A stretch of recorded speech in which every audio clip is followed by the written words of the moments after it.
lakad lang para hindi ma-bored sa bahay kasi nakakaburyo lang sa bahay, kaya mas maganda may ginagawa kahit maglakad-lakad lang muna. Ngayon pauwi na ako kasi anong oras na, 4:50 na. So maglalakad pa ako ng mga mahigit 30 minutes, mga 45 minutes. So abutin siguro ako ng mga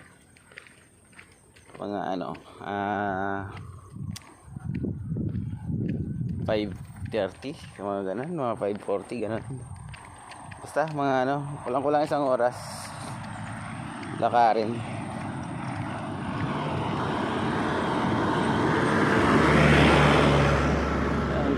Basta lang hindi ka maburyo sa bahay.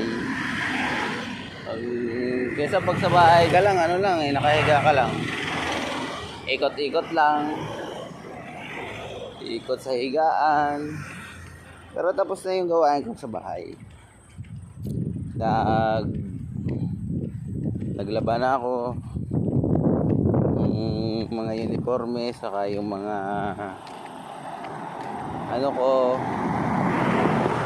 hinubad na damit. Naligo na ako, nakapagluto na ng tanghalian. Tapos mamaya pagdating ko, medyo pahingang konti, tapos kakain, makikiconnect ng wifi kasi dead spot dito sa lugar na to, papalibutan ng mga bundok, kaya walang signal. Kaya ito, sanay naman ako maglakad-lakad, kaya lakad-lakad lang. Noon kasi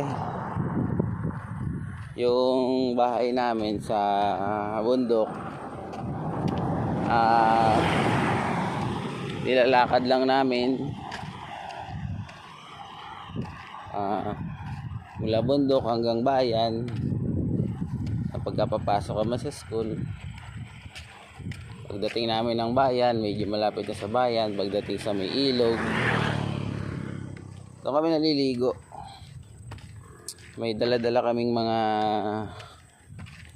galon o rotilya kung tawagin sa amin. Kami tatlong magkakapatid noon. Yung bunso namin hindi pa siya sinisilang noon.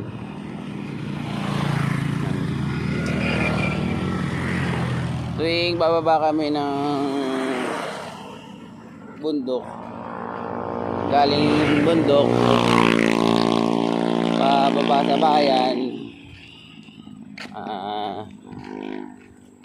may dala kaming tigda-2 galon, inumin ba, yung galon ng pinaglagyan ng toyo, ng ketchup, yung galon plastic na galon.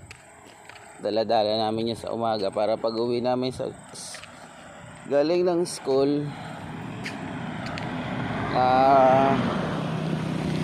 may inumin kami sa bahay, pangsaing, pangluto. Gumigilid ako kasi may mga dumadaang sasakyan. So ito pala yung karugtong ng video ko kanina. Ayan, maganda.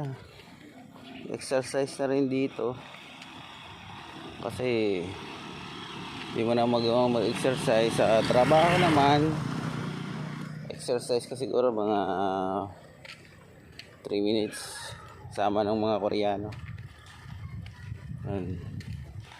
Saka yung mga instructor at saka mga co-training ko. So shout out sa inyong lahat.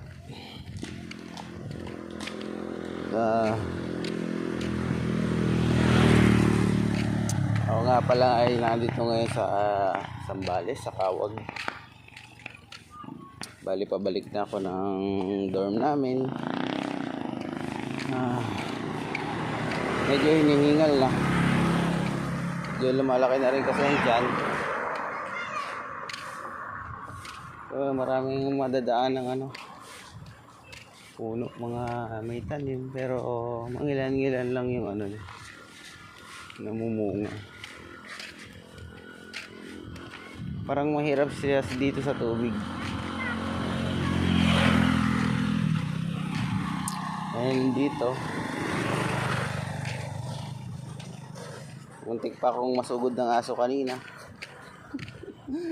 Pagdaan ko doon sa may bahay nung amo niya. Naghuhukay ng kanal.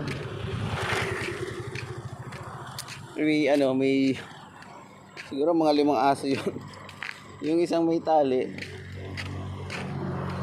Takbo-takbo, so susugudin na ako. Di buti tinawag, nakita siya nung amo niya na lalaki, siya tinigawan. Pero malapit na siya. Muntik na ako lapitan, pero sabi ko na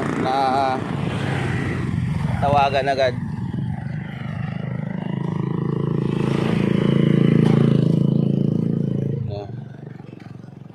So yun, shoutout sa mga kapatid ko dyan sa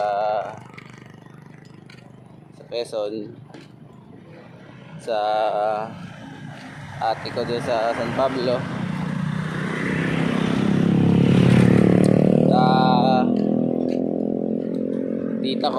mga tita ko dito sa San Pablo, sa Dolores, shoutout po.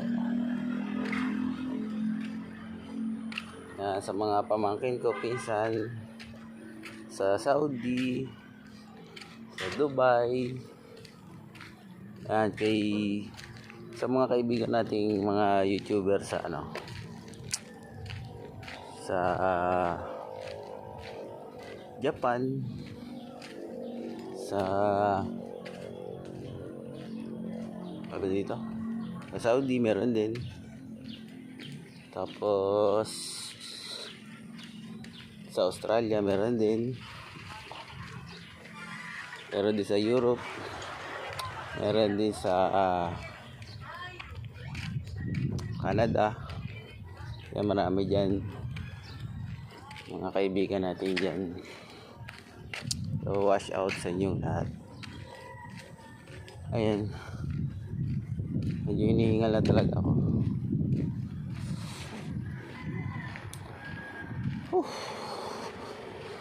Medyo nakakaramdam na yung pako sa paglalakad. Si nga pala, kay Ate Jessel Leño, kay Mami Doris, kay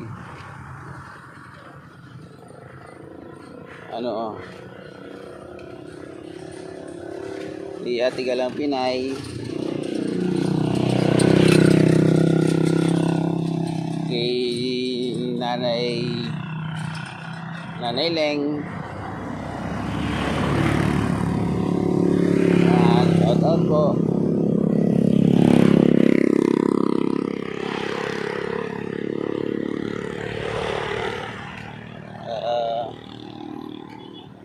Dami nyo basta shout out sa inyo lahat. Hanggang dito na lang po. God bless po sa inyong lahat. More followers po sa inyong channel . So ngayon lang ako nakapag video ng medyo mahaba-haba, walang putol, lakad-lakad. So salamat, maayos naman ang lagay ko dito. Kumakain, hindi nagugutom. So yun po, bye bye.